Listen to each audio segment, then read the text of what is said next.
میں ان کے ساتھ نہایت اچھے طریقے سے پیش آتا ہوں، وہ میرے ساتھ جہالت برتتے ہیں۔ تو اس پر نبی اکرم صلی اللہ علیہ وسلم نے جواب دیا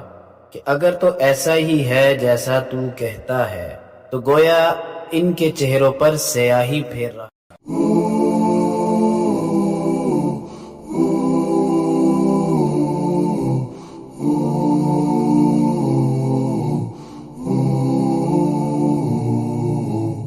ان الحمد للہ والصلاة والسلام علی رسول اللہ، اما بعد۔ قابل احترام ناظرین سامعین، السلام علیکم ورحمۃ اللہ وبرکاتہ۔ آج ہم جس موضوع کو سمجھنے جا رہے ہیں کہ اگر کوئی شخص آپ کے ساتھ برائی کا سلوک کرتا ہے اور اس کے جواب میں آپ اس کے ساتھ بھلائی والا معاملہ کرتے ہیں تو اس کا کیا اجر ہے۔ ایک واقعے کا ذکر آتا ہے کہ ایک آدمی نبی اکرم صلی اللہ علیہ وسلم کی بارگاہ میں حاضر ہوا اور اس نے آ کے کہا، اے اللہ کے رسول صلی اللہ علیہ وسلم، میرے کچھ رشتہ دار ہیں جن کے حقوق میں ادا کرتا ہوں اور وہ میرے حقوق ادا نہیں کرتے ہیں۔ میں ان کے ساتھ حسن سلوک کرتا ہوں اور وہ میرے ساتھ بد سلوکی کرتے ہیں۔ میں ان کے ساتھ نہایت اچھے طریقے سے پیش آتا ہوں، وہ میرے ساتھ جہالت برتتے ہیں۔ تو اس پر نبی اکرم صلی اللہ علیہ وسلم نے جواب دیا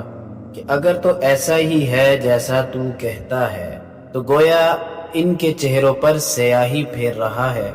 اور اللہ تعالیٰ ان کے مقابلے میں ہمیشہ تیرا مددگار رہے گا جب تک تو اس حالت پر قائم رہے گا۔ اور اسی طرح ایک اور حدیث مبارکہ کے اندر اللہ کے نبی علیہ الصلوۃ والسلام نے اس بات کو سمجھایا، اصل صلہ رحمی کیا ہے، یعنی اصل بھلائی کیا ہے، کہ نبی اکرم صلی اللہ علیہ وسلم نے فرمایا، وہ شخص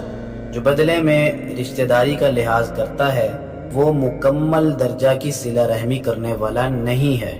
کمال درجے کی صلہ رحمی یہ ہے جب دوسرے رشتہ دار اس کے ساتھ تعلق کو توڑے تو یہ ان کے ساتھ اپنا تعلق جوڑے اور ان کا حق ادا کرے۔ تو ان دونوں احادیث سے ہمیں سمجھ آ جاتا ہے کہ حقوق العباد کے اندر، یعنی لوگوں کے حقوق کے اندر، والدین اور اولاد کے بعد جو سب سے پہلا جو حق ہوتا ہے وہ رشتہ داروں کا ہوتا ہے، اس کے بعد پھر دوست احباب ہوتے ہیں۔ ان احادیث میں بھی یہی سمجھا دیا گیا ہے کہ رشتہ داروں کے ساتھ حسن سلوک کے جواب میں حسن سلوک کرنا یہ کمال کی بات نہیں ہے۔ اصل بات جو سمجھنے کی یہ ہے کہ سب سے بڑی صلہ رحمی کہ یقیناً وہ شخص جس کے ساتھ رشتہ دار قطع تعلقی کر رہے ہیں، یعنی اس کو اپنے سے دور کر رہے ہیں، لیکن جواباً وہ شخص ان سے جڑنے کی کوشش کرتا ہے اور رشتہ دار اس کا حق بھی ادا نہیں کرتے، اس کا حق بھی مار رہے ہیں، لیکن اس کے جواب میں یہ ان کے سارے حقوق ادا کرنے کے لیے تیار رہتا ہے کہ جب کبھی موقع ملے تو یہ ان کے ساتھ، جب بھی ان کے ساتھ ملاقات ہو یا کوئی موقع مل جائے تو یہ ان کے ساتھ حسن سلوک اور بھلائی کے ساتھ پیش آئے، اور اگر اس کے ذمے کوئی ان کے متعلق کوئی کام ہے تو اس کو بھی وہ ادا کرنے کے لیے ہمیشہ تیار رہے۔ تو ان دو احادیث کے اندر بہت بڑا سبق اللہ کے نبی علیہ الصلوۃ والسلام نے ہمیں سکھا دیا ہے۔ اور آج کل کے فتنوں کے دور کے اندر جہاں پہ ہر جگہ برائی ہی برائی ہی ہے، بدسلوکی ہی بدسلوکی ہے، جہالت ہی جہالت نظر آتی ہے، اس کے مقابلے میں ایک اچھا مسلمان جو بھلائی کے رستے کو تھام کے رکھے،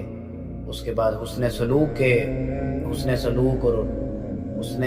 کردار اور حسن اخلاق جیسی اچھی عادتوں کو اپنائے، تو ان احادیث سے ہمیں سمجھ آ جاتا ہے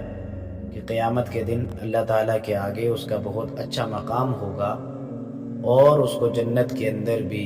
بہت بڑے بڑے انعامات سے نوازا جائے گا۔ تو اللہ تعالیٰ سے دعا ہے کہ ہمیں ان احادیث پر عمل کرنے کی توفیق عطا فرمائے۔ آمین۔ وما علینا الا البلاغ المبین۔